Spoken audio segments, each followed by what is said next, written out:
इतने बड़े सींग दुनिया में और किसी जानवर के नहीं होते। इस बात में कोई शक नहीं है कि सींग किसी भी जानवर का बहुत ही दिलचस्प हिस्सा होते हैं। उनके नुकीले पॉइंट्स और खतरनाक कर्व्स ये जताने में पीछे नहीं हटते कि असल में जानवर का कौन सा हिस्सा डेंजरस है, और ये जितने बड़े होते हैं उतने ही ज्यादा इंटरेस्टिंग भी होते हैं। लेकिन यहाँ नैनी गोट्स या पुरानी मैकडोनल्ड्स गायों का जिक्र नहीं हो रहा। कर्ली क्राउन्स और गरिथ गिजमोस से लेकर गजब के लंबे लेंसेस तक तैयार हो जाइए जानवरों की दुनिया के कुछ सबसे बड़े सींगों के दीदार के लिए।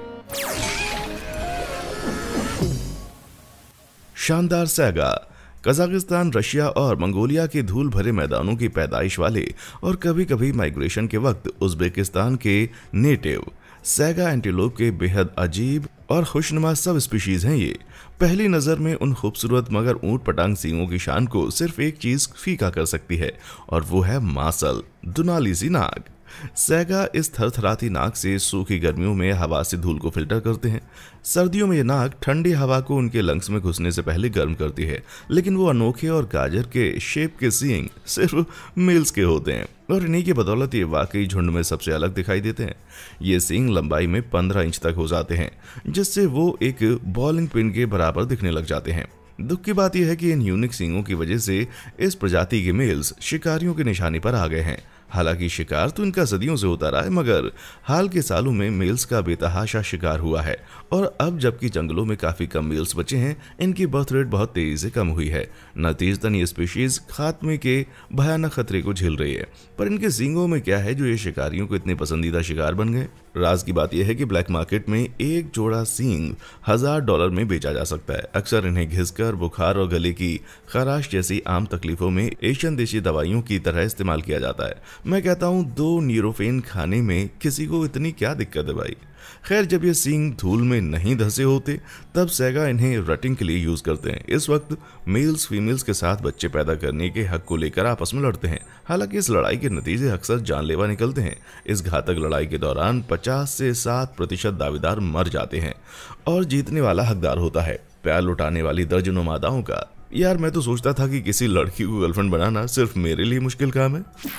सींग हो तो सिमिटा हॉर्न्ड ओरिक्स जैसे। अब से पहले आपने सिमिटा हॉर्न्ड ओरिक्स के बारे में ना तो देखा होगा और ना ही सुना होगा। वजह यह नहीं है कि आपकी मेमोरी कुछ मिस कर रही है, बल्कि इसलिए कि ये लगभग खत्म हो चुके हैं। बड़े एंटीलोप की प्रजाति सहारा रेगिस्तानी बॉर्डर्स की नेटिव है। इनके सर के ऊपर खास किस्म के सीधे खड़े सींगों का सेट होता है, जो इनके नाम के मुताबिक सिमिटा ब्लेड से मेल खाते हैं। खुद ओरिक्स की एवरेज हाइट महज 3.3 फीट तक होती है, जबकि इनके बड़े सींग कोई 4 फीट तक लंबे हो जाते हैं। इनकी खोपड़ी के पीछे से ये सींग बिना बड़े घुमावों के निकलते हैं। यही वो चीज थी जिसका फायदा कोई 5000 साल पहले एंशिएंट इजिप्शियन ने उठाया था। आपको बता दें कि किसी जमाने में सिमिटा हॉर्न्ड ओरिक्स इन एंशिएंट रूलर्स के पालतू हुआ करते थे। तब इनके सींगों को एक साथ बांध दिया जाता था ताकि ये आपस में गूंथकर एक सींग की तरह बढ़ें। मैं सोचता हूँ शायद इसी से ये थोड़े यूनिकॉर्न की तरह दिखने लगे हों, राइट? अब ये सुनिए, एक्सपर्ट्स का मानना है कि यूनिकॉर्न की आम कहानी की शुरुआत वास्तव में यहीं से हुई होगी। जैसे पिरामिड बनाना काफी आसान नहीं था क्या, है ना भाई?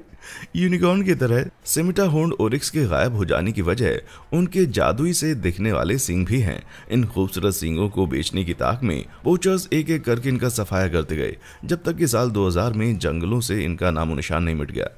खुशकिस्मती से कोई 10,000 ओरिक्स को टेक्सास की हंटिंग ड्रिवन रेंजेस में जिंदगी मिल गई। कुछ चिड़ियाघरों में और बाकी दुनिया के दूसरे रिजर्व्स में बचा लिए गए। किस्मत साथ रही तो आने वाले कुछ सालों में हम इन अफ्रीकन यूनिकॉर्न्स को जंगलों में धमाकेदार वापसी करते हुए देख सकते हैं। जानते हैं, आप सिमिटा हॉर्न्ड ओरिक्स को बचाने में मददगार साबित हो सकते हैं। हाँ, आपको सिर्फ लाइक और सब्सक्राइब बटन को हिट करना है। इस तरह से आप इन रियल लाइफ यूनिकॉर्न की हालत पर अवेयरनेस बढ़ाने में हेल्प कर सकते हैं। हालांकि मदद की दरकार सिर्फ इन्हीं की नहीं है। तो अगर आप इन शानदार सींगों वाले जानवरों को और जंगलों में पनपते हुए देखना चाहते हैं तो वो बटन्स दबा दीजिए मेरे भाई। अजूबा मार खरगोट्स का। नैनी गोट्स की कोई बात नहीं होगी, है ना? मगर मर्लिन जैसी दाढ़ी और खड़े सींगों की वजह से ये मार्कर गोट्स नैनी से ज्यादा एक दुष्ट बाजीगर लगती हैं। सर के ऊपर बने देखने के काबिल छल्लों की वजह से कभी कभी स्क्रू हॉर्न कहलाने वाली ये बकरी सेंट्रल एशिया के पहाड़ों में पाई जाती है। गर्मियों में इन्हें 13,000 फीट की खतरनाक ऊंचाइयों पर न्यूट्रिशन से भरी घास की तलाश में भटकते हुए देखा जा सकता है। वहीं सर्दियों में घनी बर्फ से बचने के लिए पहाड़ों से नीचे उतरकर ये 1600 फीट की ऊंचाई पर आ जाती हैं।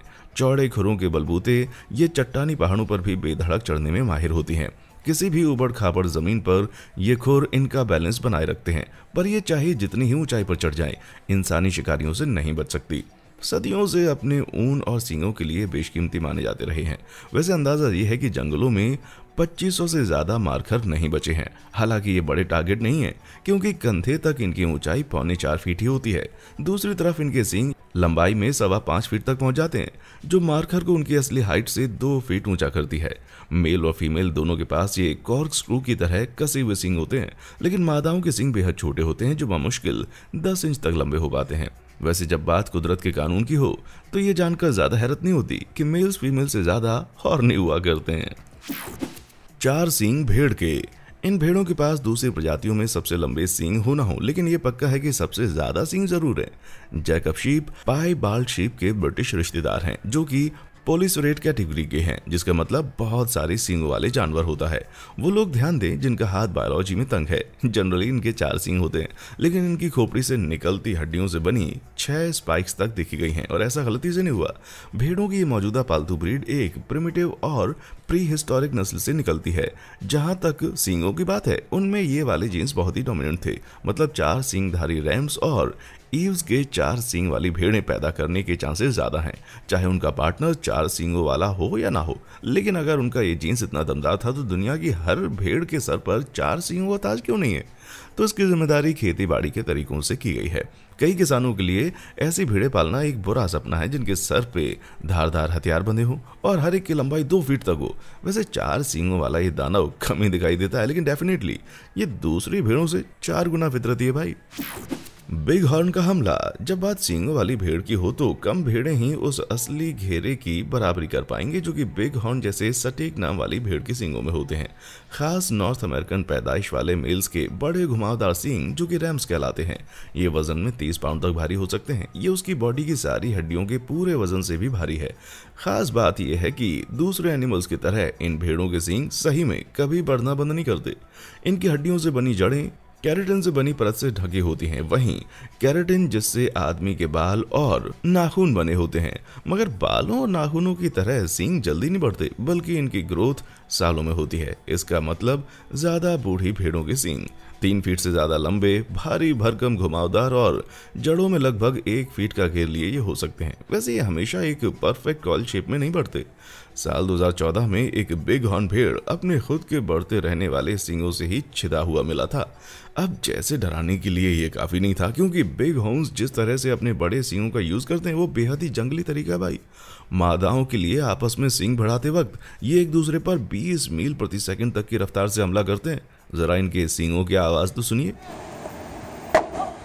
वाकई यार, किस्मत से इनकी मोटी खोपड़ी पर सर की तेज तर्रार ठोकरों से होने वाले बहुत से नुकसान से इनके ब्रेन को बचाती है ये। मुझे लगता है कुछ सीरियस रेमिफिकेशंस को टालने के लिए यह भी एक रास्ता है। 2 रंगी बकरी। पहली नजर में वैली की ब्लैक नेक्ड गोट को देखने पर आप गलतफहमी से ये सोचने की गलती कर सकते हैं कि इनके पिछले हिस्से को सफेद रंग में डुबोया गया है, लेकिन यह अनोखी रंगत ठीक इनके ऊपर सर पर उगे सींगों की तरह एकदम कुदरती है। बकरियों की इस नस्ल के मेल और फीमेल जो स्विट्जरलैंड के वैले के हैं, दोनों के पास मजबूत सींगों की जोड़ होती है, जो मेल्स में 31 इंच से ऊपर तक और फीमेल्स में कोई 20 इंच तक लंबे हो सकते हैं। हालांकि इस कायदे का एक गजब का एक्सेप्शन है, जिसका बड़ा अफलातूनी मगर स्वीटेबल नाम है रास्पुतीन। 2017 में घाघ से देखने वाले इस जानवर ने जिंदा भेड़ों में सबसे बड़े सींगों का रिकॉर्ड तोड़ा, जिसका जड़ से नुकीले टिप तक का नाप 53.23 इंच था। यह किसी 9 साल के बच्चे की एवरेज हाइट के बराबर भाई। देखने में लगता है कि भारी नुकसान पहुंचा सकता है, लेकिन रास्पुतीन एक बेहद अच्छी भेड़ बताई गई है। उसने अपने भयंकर सींगों से आज तक किसी को चोट नहीं पहुंचाई। मैं समझता हूँ यही बात वास्तव में है ना, इस बकरी को सही मायनों में बकरी बनाती है, ठीक ग्रेटेस्ट ऑफ ऑल टाइम की तरह।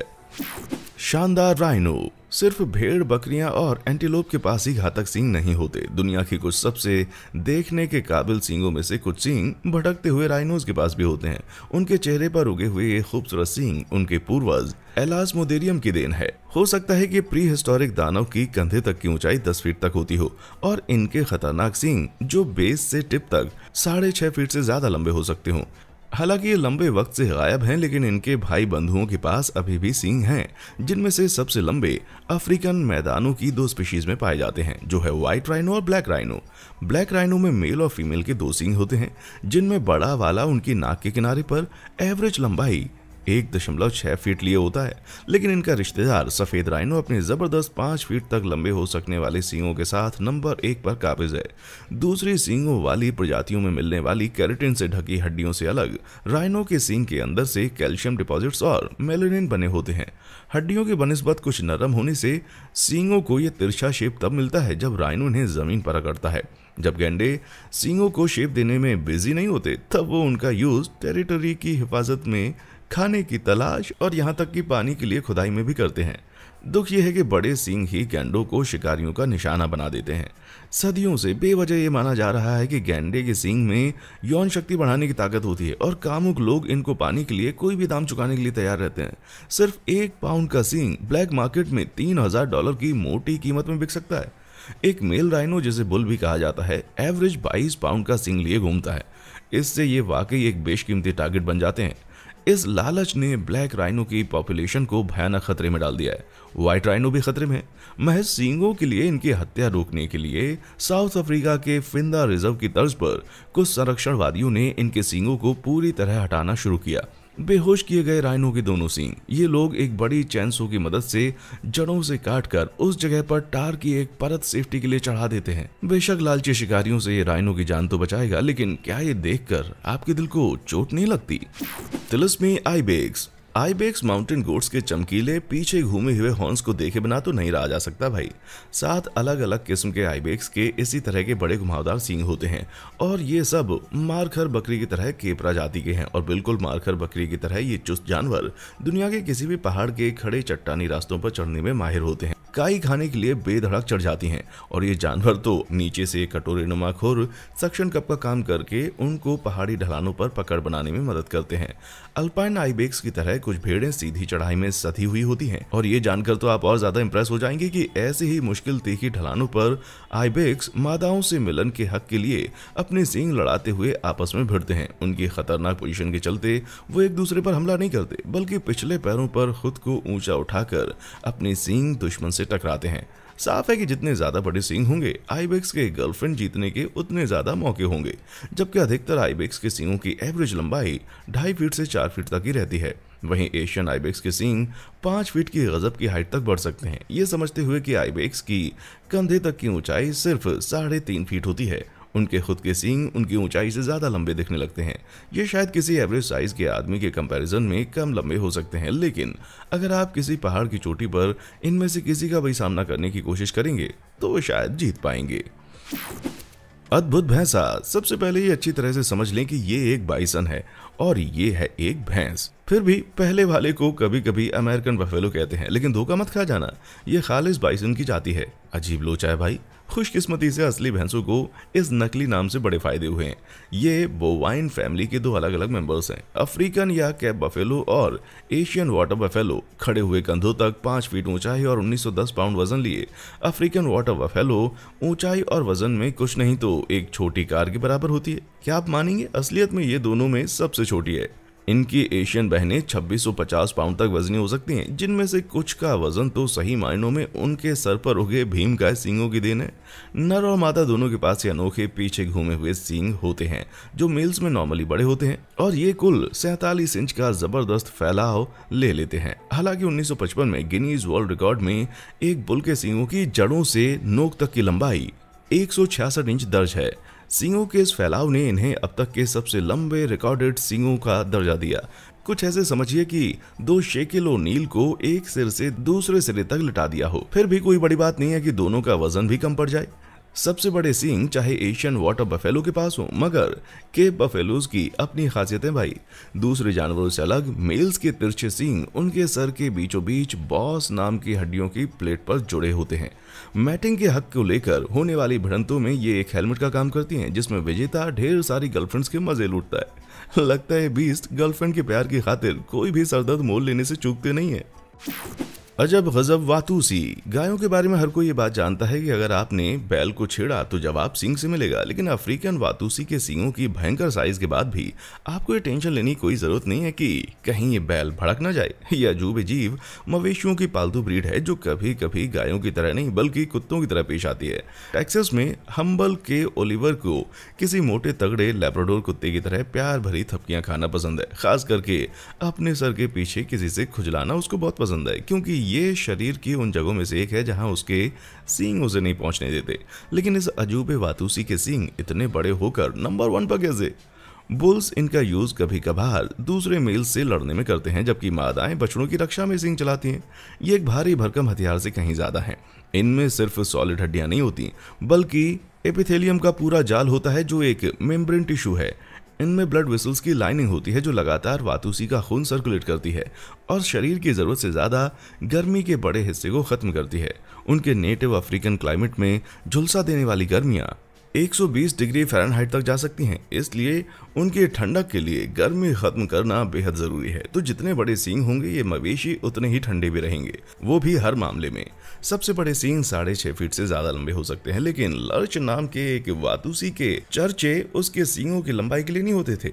ये स्टीयर जो एक बधिया किए हुए बुल को कहते हैं, सींगों के 3 फीट 1.5 इंच के जबरदस्त घुमाव को लेकर फेमस था। ये धरती के सबसे ज्यादा घुमावदार सींग थे। जहां तक मैं समझता हूँ लंबाई ही सब कुछ नहीं होती भाई। टेक्सास लॉन्गहॉर्न के बड़े सींग। कहते हैं कि टेक्सास की हर चीज बड़ी है और टेक्सास लॉन्गहॉर्न के होने से ये बात भी साबित हो गई है। बड़ी जाहिर सी बात है, ये नाम उसको कैसे मिला है ना।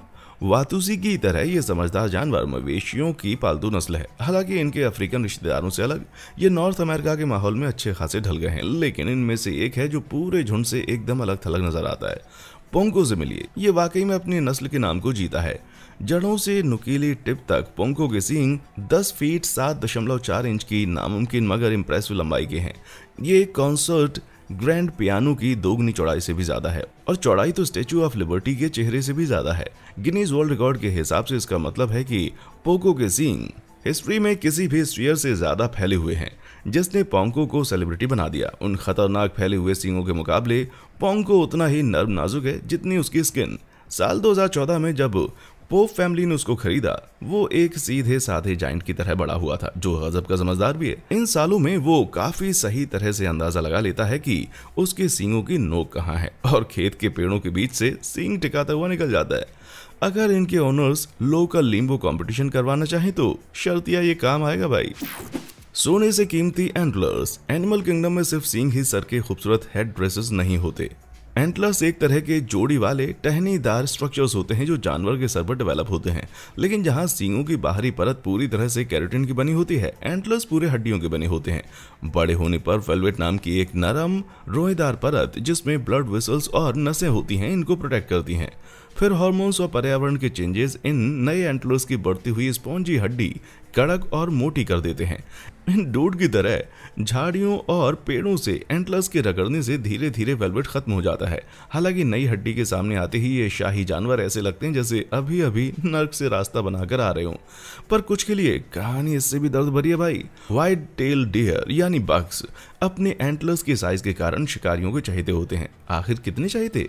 साल 2017 में इस 47 शानदार ब्रांच वाले वर्ल्ड रिकॉर्ड ब्रेकर एंटलर की कीमत थी $1 लाख। इतने बड़े एंटलर्स के लिए फार्म पर हंटर्स के लिए पलने वाले हेडों की सिलेक्टिवली ब्रीडिंग के साथ साथ इनकी ब्रीडिंग भी करवाई जाती है ताकि बड़े से बड़े एंटलर पैदा हो सके। पर आप देख रहे हैं ये खतरनाक गलती हो सकती है। ये भयानक बेडॉल एंटलर किसी असली फार्म की उपज नहीं बल्कि किसी फैंटेसी फिल्म का हिस्सा लग रहे हैं। तो ज्यादातर हिरणों को 2 एंटलर्स पर 8 से 10 पॉइंट्स होते हैं, जबकि इस जैसे गलत प्रजनन वाले बग्स के 50 से ज्यादा यूनिक पॉइंट्स होते हैं। इत्तेफाकन सींगों से अलग एंटलर्स गिरकर हर साल उनके मेटिंग सीजन के साथ नए उग आते हैं। तो तकदीर से इन बेचारे बग्स को हर वक्त ये भारी सींग सर पर उठाए घूमना नहीं पड़ता भाई। कैक्टस बग्स के सींग। बदकिस्मती से सिर्फ ब्रीडिंग का गलत तरीका ही जानवरों के एबनॉर्मल सींग उगने की अकेली वजह नहीं है। एंटलर्स को बढ़ाने में टेस्टोस्टेरोन हार्मोन का खास रोल है। जनरली ज्यादा टेस्टोस्टेरोन से बग्स के बड़े और बेहद मजबूत सींग निकलते हैं। टेस्टोस्टेरोन का ज्यादा प्रोडक्शन इन क्रिएचर्स की खासम खास जगह में होता है। ये जगह अगर किसी चोट या बीमारी के चलते काम की ना रहे तो इससे हिरणों के टेस्टोस्टेरोन लेवल पर बुरा असर पड़ता है। जो मिनिमम बुरा असर ये एंटलर्स पर डालता है उसका नाम है बक वाइल्ड। अगर टेस्टोस्टेरोन लेवल ऊपर से नीचे ना हो तो इन एंटलर्स पर वेलवेट लगातार बढ़ता रहता है। इस तरह वेलवेट के रोके ना जा सकने वाले ग्लोब बनते जाते हैं जो आपस में जुड़कर अजीब से कैक्टस जैसा शेप ले लेते हैं। हाल तब और बुरे हो जाते हैं जब टेस्टोस्टेरोन लेवल में जरूरी कमी ना आ पाने से एंटलर्स गिरते ही नहीं है। इससे सालों साल वेलवेट जमा होता चला जाता है जिससे बेचारा बग तकलीफ झेल रहा है। तो ऐसा लगता है भाई जैसे इसने सर पर एंटलर्स नहीं बल्कि ब्रिटिश बेयर स्किप की टोपी पहन रखी है। ये सबसे बड़ी तो नहीं लेकिन हाँ इतने बेढंगे जरूर हैं जितने कभी देखने में नहीं आएंगे। बदमाश नारवॉल्स। नारवॉल्स बेशक गहरे नीले समुद्र में रहने वाली सबसे ज्यादा जानी पहचानी प्रजाति है। हालांकि कई लोगों ने इन्हें कभी नहीं देखा। 20 फीट की लंबाई तक का शरीर लिए ये खूबसूरत पीले रंग के पोर्पोइज देखने के लिए एक जादुई नज़ारा है, लेकिन इतने मशहूर होने की वजह इनके सर के सामने से बाहर निकलता घुमावदार बड़ा सा सींग है। इस खास उभार ने नारवॉल्स को यूनिकॉर्न ऑफ द सी का नाम दिया है, पर कई लोग इसको सींग ही नहीं मानते। असल में ये एक ज्यादा बढ़ा हुआ घुमावदार दांत है जिसमें राइनो के सींग वाली कोई बात नहीं है, बल्कि इनकी नजदीकी हाथी दांत से ज्यादा है। यही नहीं, नारवॉल्स के ऐसे जबरदस्त 2 दांत भी हो सकते हैं और हर दांत 10 फीट लंबा हो सकता है। लेकिन नारवॉल्स इनका इस्तेमाल कैसे करते होंगे किसी को नहीं पता। अजीब है ना। वो ये जरूर जानते हैं कि इन दांतों के बाहर 10 लाख नसों का जाल रहता है, इसीलिए ये बेहद सेंसिटिव हैं। कुछ साइंटिस्ट मानते हैं कि इनकी मदद से वो आसपास के माहौल में आई चेंज को भांपते हैं, जैसे ठंडे आर्कटिक सागर के सॉल्ट वाटर में बदलाव, यहाँ तक कि अपने खाने की तलाश भी करते हैं। कुछ इन दांतों को साथी को अट्रैक्ट करने का जरिए मानते हैं क्योंकि ये सिर्फ नरों में पाए जाते हैं। ये भी देखा गया है कि नारवॉल्स इन भाले जैसे दांतों से शिकार भी करते हैं। हालांकि अपने शिकार को वो शीश कबाब की तरह लटकाए नहीं घूमते। वीडियो सबूत है कि मेल नारवॉल्स आर्कटिक के बर्फीले पानी में तैरते हुए किसी असावधान मछली को दांत से उछालते हैं। हैरान मछली मोशनलेस है और नारवाल उसको हजम करने की कोशिश करता है। फिर भी एक मछली को धकेलने के लिए 10 फीट का दांत जरूरत से ज्यादा ही है। वैसे साइंटिस्ट सही पर्पस, मेरा मतलब है कि नारवॉल्स के टस्क के पर्पस को लेकर उलझे हुए हैं। पर्सनली तो मैं ये सोचता हूँ कि नारवॉल्स इनको पानी में गुपचुप तलवारबाजी के लिए यूज करते होंगे। क्या आपने कभी इन जानवरों के बेहतरीन सींगों को करीब से देखा है? नीचे कमेंट सेक्शन में आकर बताएं। देखने के लिए शुक्रिया।